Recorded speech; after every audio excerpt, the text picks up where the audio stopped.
and welcome to Mock the Week. I'm Dara O'Brien. The news this week. At the Labour Party conference, Tony Blair began by saying, "This time next year, I won't be your leader," but then realised that Gordon's speech was still on the auto cue.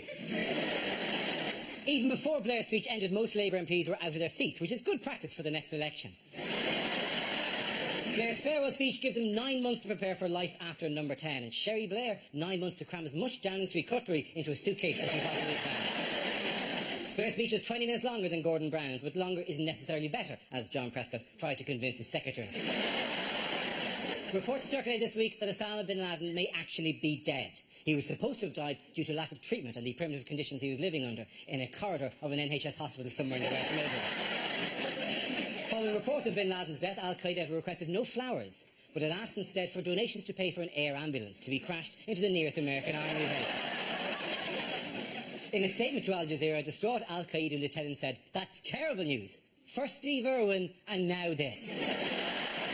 This week we learned that Prince Charles is so fussy about the runniness of his boiled eggs at breakfast that he has 7 of them standing by. That's almost as demanding as Prince Edward, who insists on starting every day with 7 freshly buttered soldiers.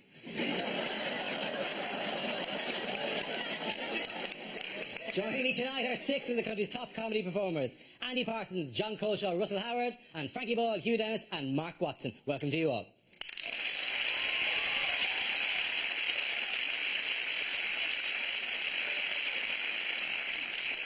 Our first round is called Headliners. I show the teams a recent photo along with the initial letters of a newspaper headline. Here's a picture of Mr. and Mrs. Blair.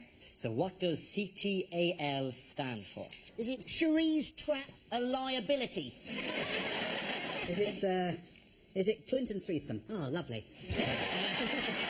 Is it Cherie's teeth are landmarks? Her whole mouth has been listed and declared a national park. Is it Cherie and Tony advertise Lillettes? I can sweat all through my speech, but I'm fresh and dry and confident down under. Crap tie and lawyer. From left to right. Is it Cherie tackles a liar? That close to satire. Veering away violently at the end. It's just a review of Cherie, crap tits, arse lackluster. Sherry tries anal lube. I don't really see how you get that from that picture, though. Quite a different photo. Yeah, I'm looking at someone I saw on YouTube the other day. She's going like that. They could be looking and say, "Call that anal lube." I'm pretty sure it's anal lube anyway. Yeah. I noticed, though, that Tony Blair's taken one look at her face and he's taken his wedding ring off. Have you noticed that? Hasn't even bothered at all, there, is he? You think Tony thinks he's back in the market? No. I think his wedding ring came off when he was using the anal lube. The anal lube might not make the cut. And therefore, in my case. riffing about the anal lube, adding a few crazy whimsical details to the anal lube, might all be effort in vain in the long run. We're not absolutely We'll enjoy ourselves in the studio with the anal lube. The people at home will get none of the benefit of the anal lube. I'm not sure this that's show his is hand, entirely anal lube free. Actually, is it properly, Cherie, that's a lie, isn't it? It's very good. You're absolutely right. This is Can you say that again now? Yeah. No mention of anal lube anywhere near it. I think it might be Cherie, that's anal lube.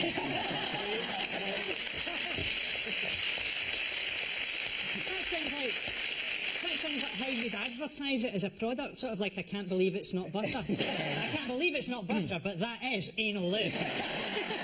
anal lube. That's anal lube 4. It's all about the punctuation. It's practically, eat, shoot and leaves again, you know?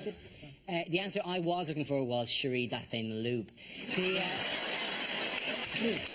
We're all looking forward to the DVD extras now, aren't we? This is a journalist claim to have overheard Sherry Blair say, "Well, that's anal lube," when Gordon Brown talked of the privilege of working alongside the Prime Minister during his Labour conference speech in Manchester.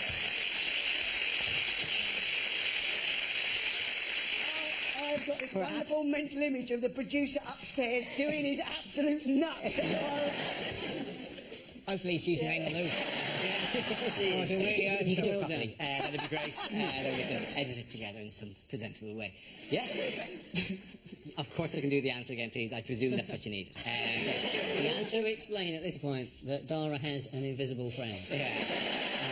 Hugh, we need you to give the answer again. Is it? Yeah, yes, you could. What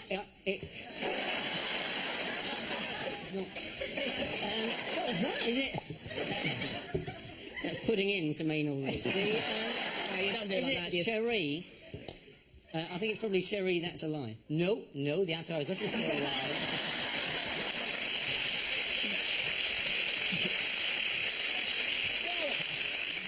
Well, I think I've got the answer. Is it Cherie, that's a lie? Absolutely right. Very good.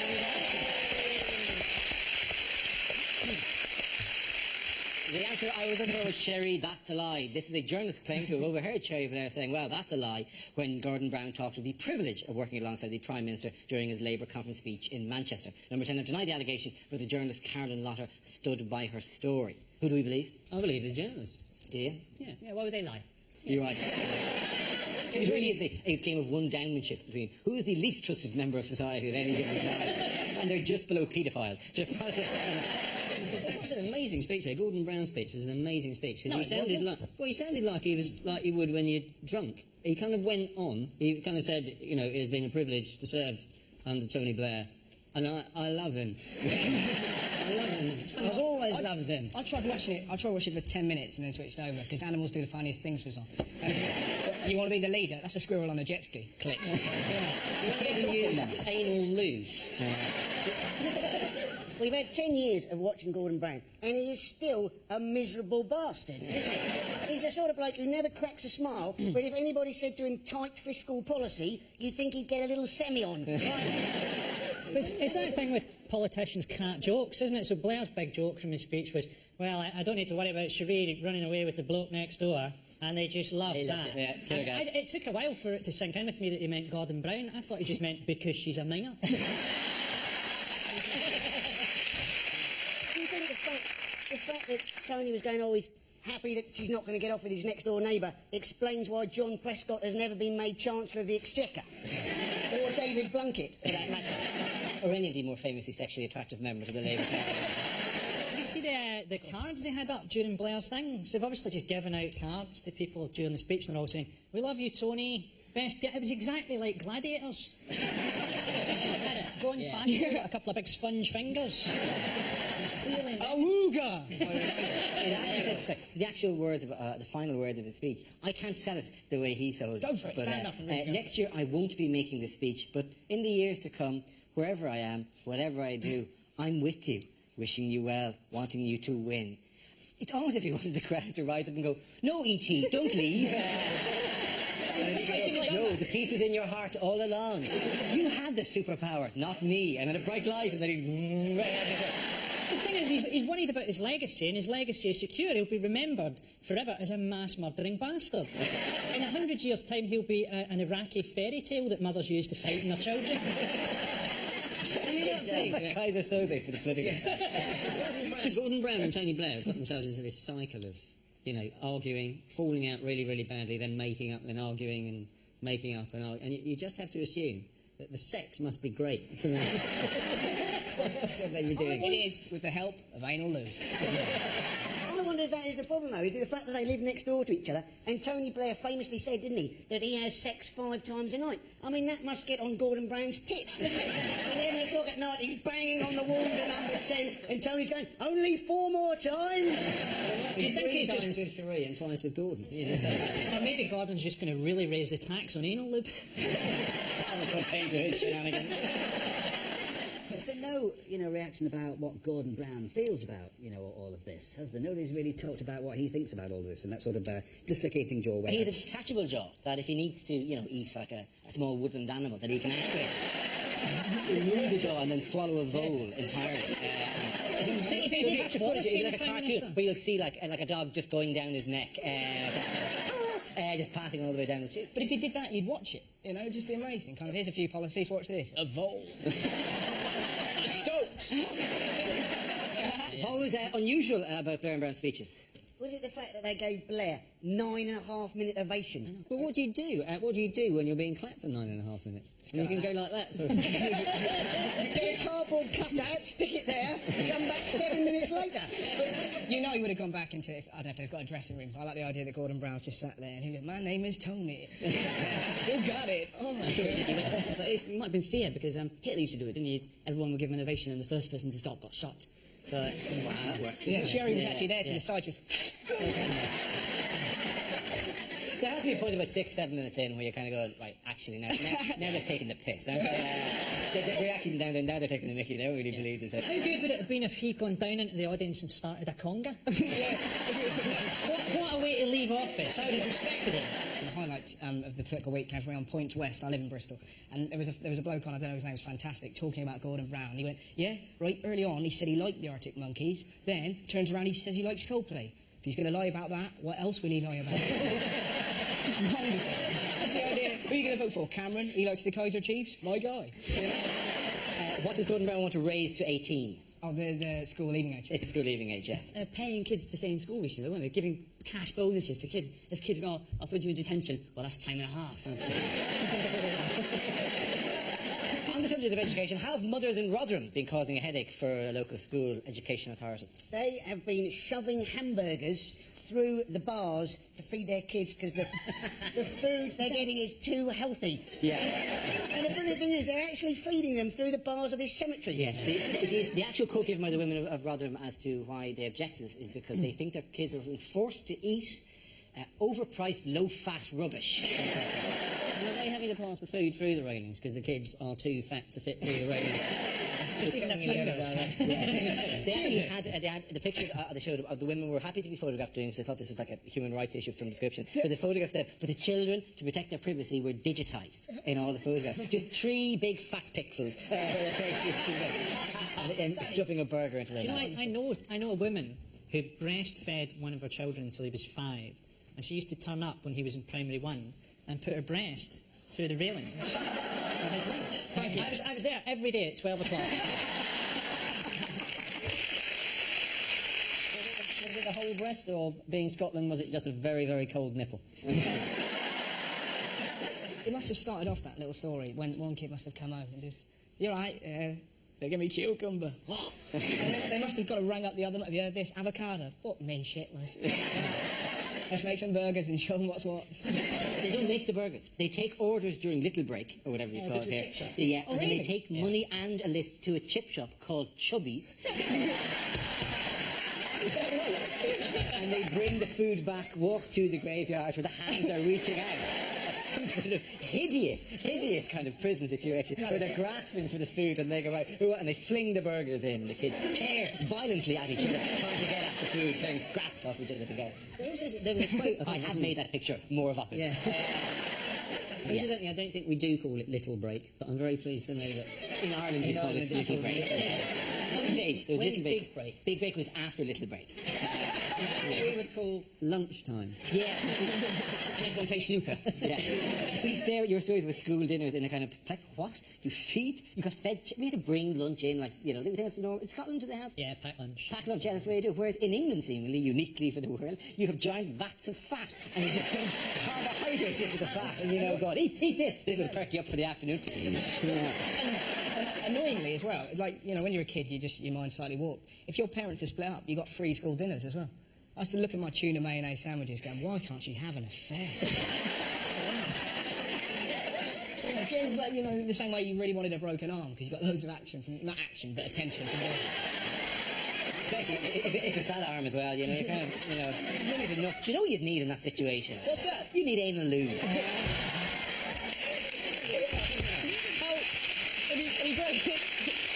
If you get a phone call, we saw Dara Breen. We want him as the new anal lube guy. Anal lube. We don't need you in the advert, Dara, just your fist. Could you take this?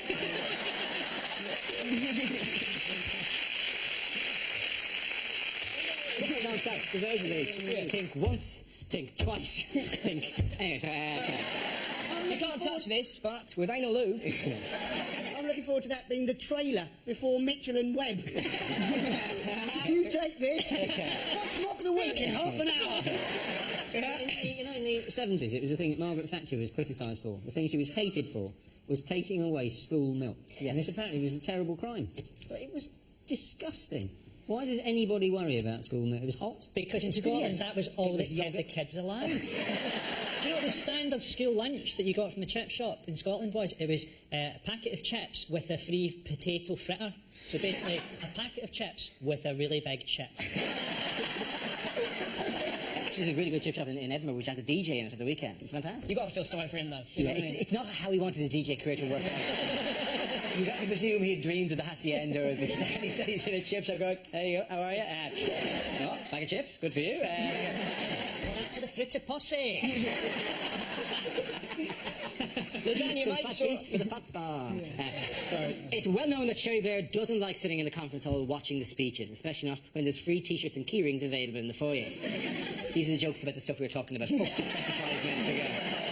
At the Labour conference, it was bad news for Gordon Brown, as only 27% of voters think he'd make a good Prime Minister, putting him behind David Cameron, Tony Blair and even Nicky from Big Brother. Tony Blair said in his speech to the conference, "Courage is our friend, caution is our enemy," before handing over to his Chancellor, Caution Brown, brother of Foxy. Ex-President Clinton attended this year's conference. He was booked into the executive suite, although we've no idea where he spent the night. The winners at the end of that round were clearly not the fucking jokes, so we can dub that laugh onto them. Just doing another gag with anal lube. This is something I never include, the bits where my will to live disappears. When I get well, that was poxy. Let's move on. Ladies and gentlemen, at the end of that round, the winners were Russell, John and Andy. Now we play a round called Topical Whirly Gag. This game involves Mark, Andy, Frankie and Russell. So if you could make your way to the performance area, please. This is a stand-up challenge. Our random news generator contains a bank of topics. We spin the wheel. When it's stopped, anyone can step forward and try to make us laugh about the subject it's landed on. The winner is the team I judge to produce the funniest material. Our first topic is protest marches. Who's up first? Anything in a protest? Yeah. Russell. Okay. The only protest march I went on the Countryside Alliance March. I'm not pro or anti-fox hunting. I just quite like watching posh people get beaten up. I know it's wrong, but if you can find me a more glorious noise than then I'll have it. Come on, it's going to be fun, isn't it? And it's just so much fun baiting right and think, what do you think about fox hunting? I tell you what I think. If we didn't chase the fox, the entire bloody country would be overpopulated by foxes. Is that what you want, some hideous land of the foxes? Me, unable to leave my house if you're a fox, running up to me, stabbing me in the gizzards. Is that what you desire?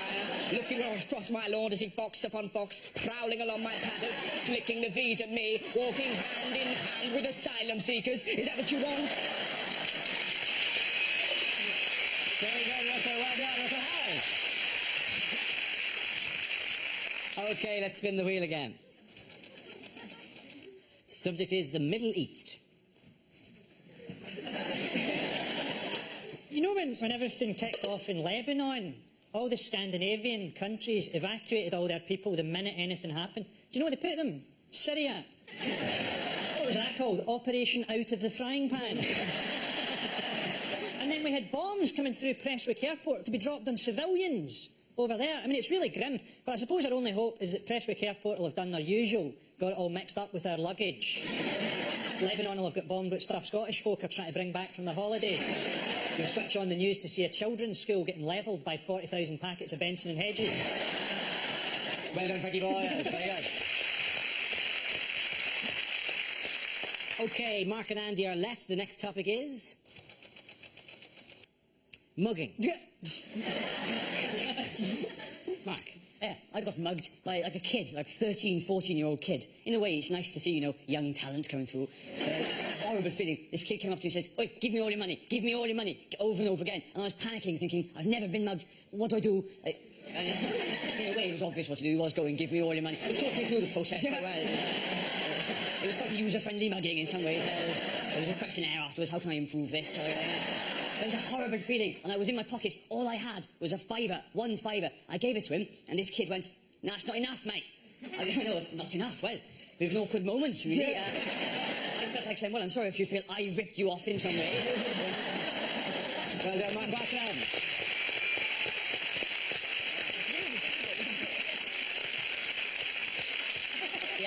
Okay. You've put it back in quite badly. I imagine, am I right to say that we really don't want the giant cock look on the... on that commercial? Looking forward to walking up to that one, yeah. Here, have some look. No. Anything on here just carrying on? No. No, a man who's been specially trained to replace a microphone into a microphone stand. See how easy it is? He makes it look easy. Mark, you have to go into the middle and walk away as if you hadn't.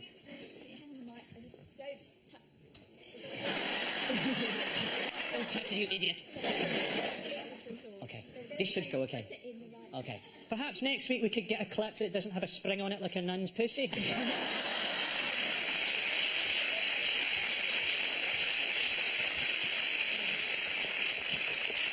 One more topic is left to Andy. This is the topic. It's transport. Away you go.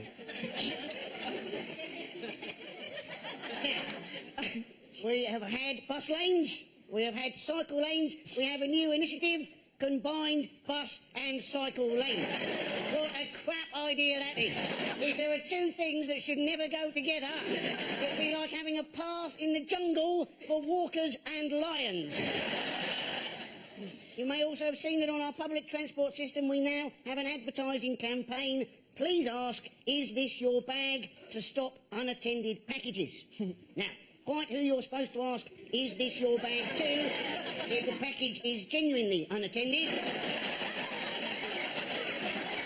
But as I remember rightly, the problem with the London bombings was not with unattended packages.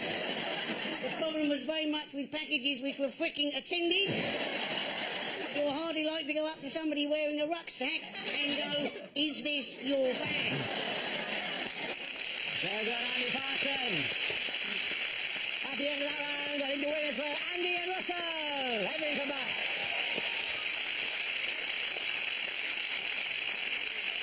Our next round is called If This Is the Answer, What Is the Question? On the board are 6 categories. For each chosen category, I read out an answer and the players have to guess what the question might be. Mark, which category would you like? The environment. Okay, environment it is. The answer is 3 billion. What is the question? How many pages in the new Harry Potter book? She won't stop writing, will she? She's banging away. Is it what is the factor of Mick Hucknall's suntan lotion? How old is Ming Campbell in dog years? Is it, according to the Daily Mail, how many people are currently illegally in Britain? Is it how many people could Jesus feed with a KFC bucket?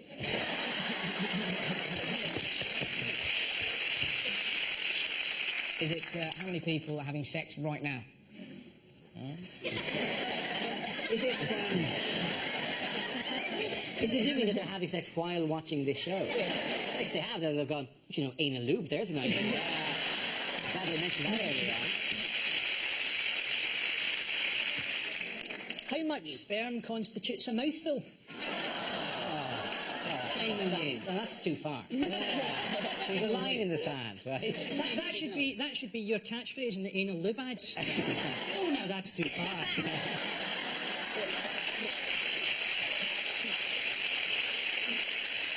Is it in fact what Richard Branson has promised to give to combat global warming? That's exactly right, very well done. Right, he said, oh, I'm going to give 3 billion to combat global warming. But in fact, he's giving the 3 billion, isn't he, to his own firm, Virgin Fuels. Right. So in fact, he's given no money to anybody else. He's given 3 billion to himself. Yes.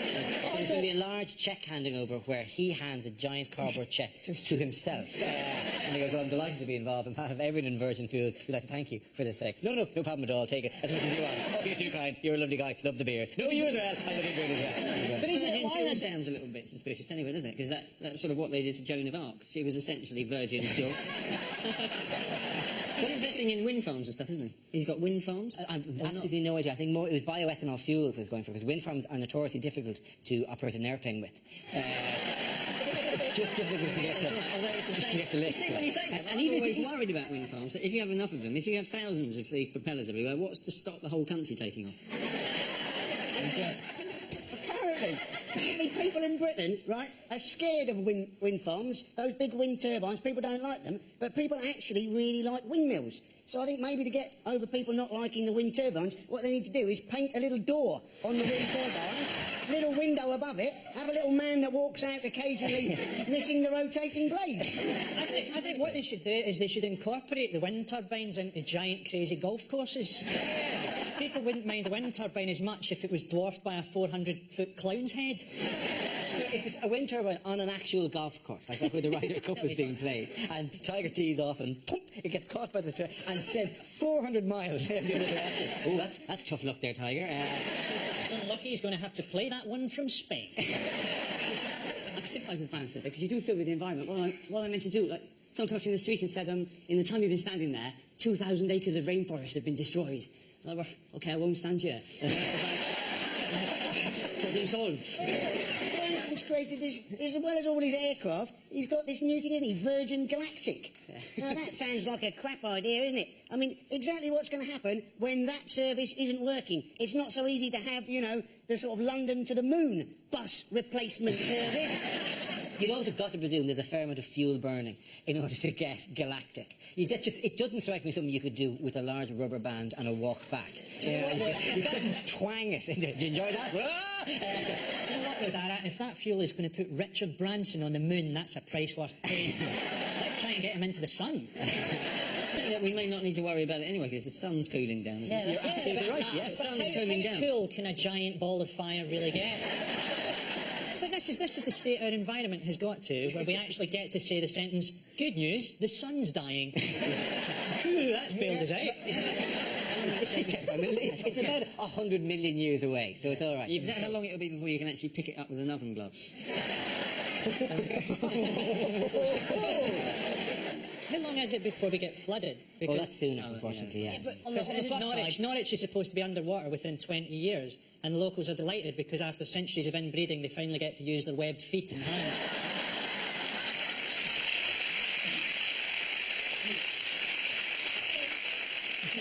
But now, because of, you know, global warming, they're now finding blue sharks off Cornwall, aren't they? And they're basically one of the things that they're now They'd going be on. warmer, wouldn't you? I thought they were swearing. Fucking one of Yeah, exactly. Anal lube.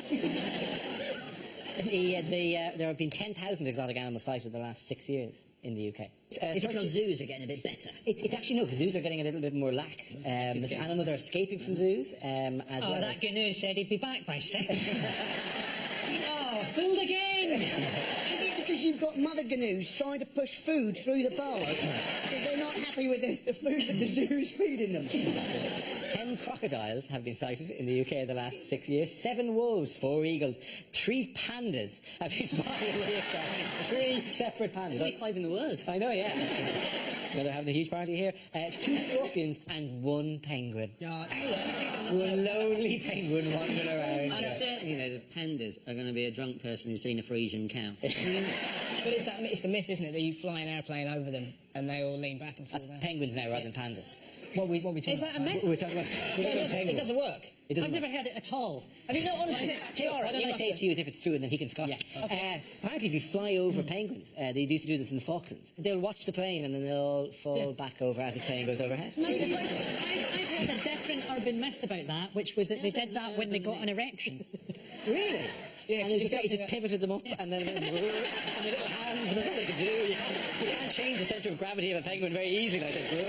And that's also why they can't get rid of the erection. Exactly. Their mothers come and do it through the bars. Anyway, sorry. Oh, stop. Anal lube was fine. With a penguin mother giving relief to her penguin... It's penguin incest, Dara, and you know it. Oh, that's gone too far. Anal lube. It's actually become like some bizarre Pavlovian thing that any time I say anal lube, there's a polite round of applause from the audience. Right. There we go. While we're briefly talking about the environment, what unusual step has the state of California taken in the battle against global warming? They're suing. Schwarzenegger is suing motor manufacturers for damage to the environment. And the motor manufacturers are suing Schwarzenegger for damage to the English language. It's not Schwarzenegger who's doing this. I was going to say, he'd be quite rich because he destroyed half the rainforest in Predator. Yeah. So he certainly changed his tune. But the Americans, they love a bit of litigation, don't they? Oh, yeah. They can't go for a bit of... Because it isn't the most famous one, is the woman who actually sued McDonald's in America for she got scalded by her coffee from McDonald's, right? And she was going, oh, well, how was I supposed to know it was hot? And the thing was, she actually won. So now they have to have sort of things on the cup, don't they? Warning, contents may be hot. You would bloody well hope so, wouldn't you? Going for a cup of tea, how would you like it? Oh, I'll have it cold, I'm about to pour it on my fucking head.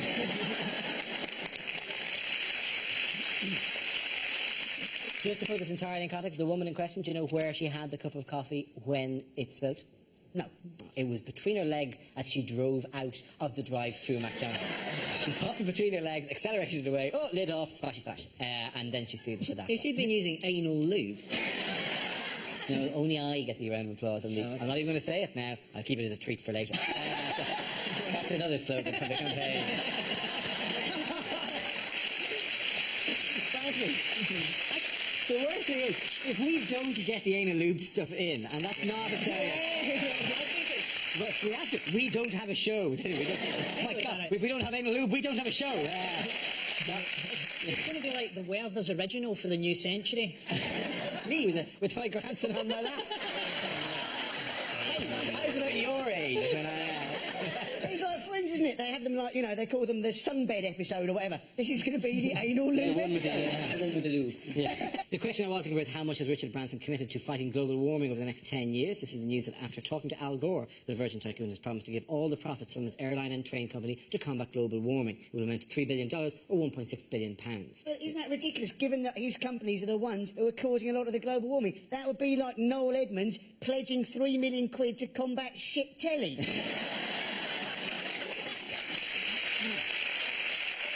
In that round, all the points go to Frankie, Hugh and Mark.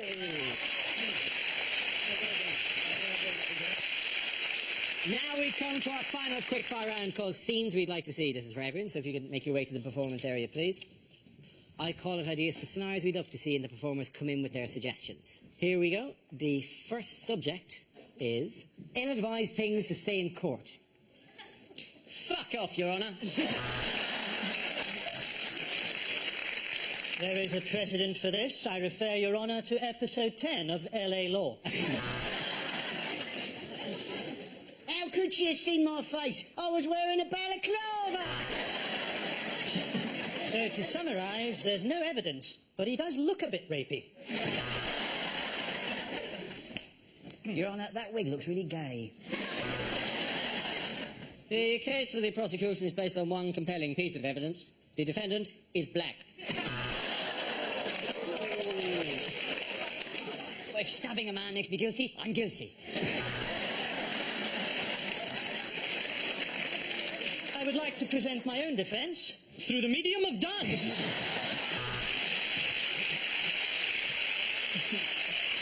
So, if I'm found not guilty, can I keep all the stuff I nicked? And I put it to you, my lad, that child is sexy.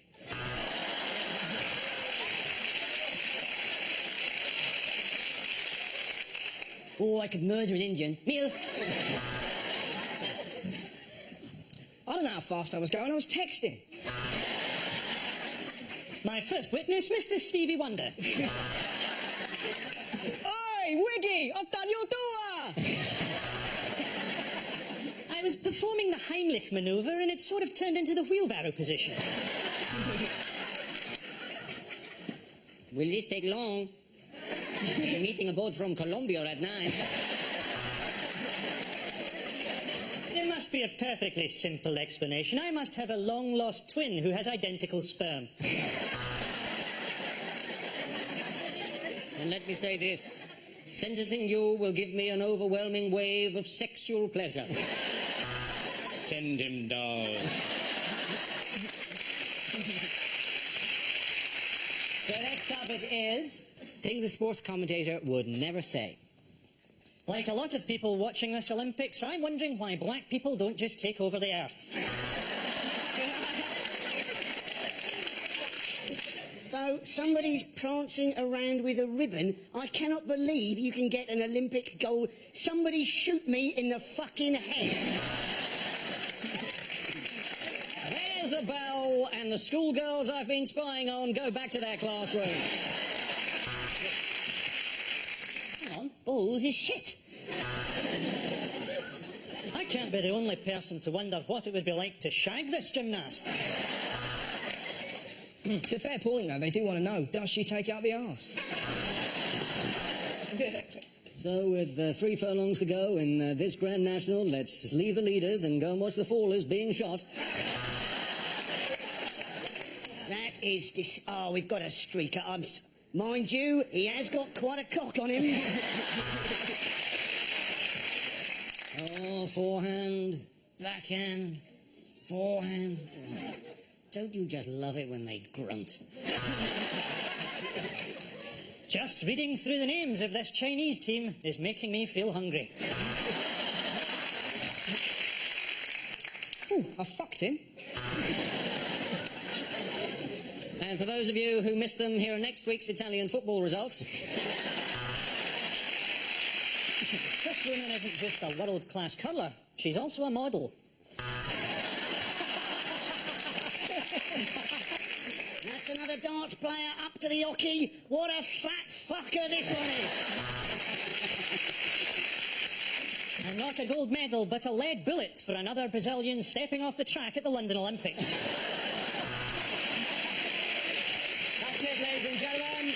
I'm going to give the points there to Frankie, Hugh and Mark. A round of applause to everyone involved. Go and sit down.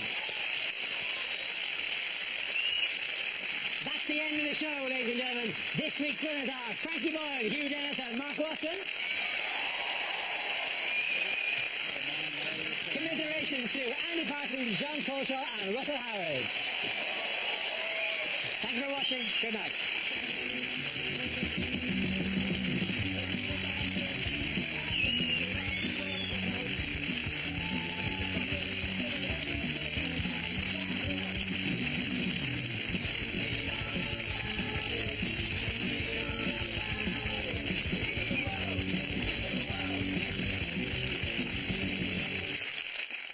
An edict has been passed down, by the way, that the anal lube jokes are making it difficult to edit the show. And I would presume it would have eased the passage. But so thank you for that. Surely the final one. So, Who could have believed that this would cause so much friction? These people are going to be watching it on the telly tomorrow night. And where's the fucking anal lube? But hopefully they'll be using it, so it's fine. where's the anal lube? Oh, it's in the...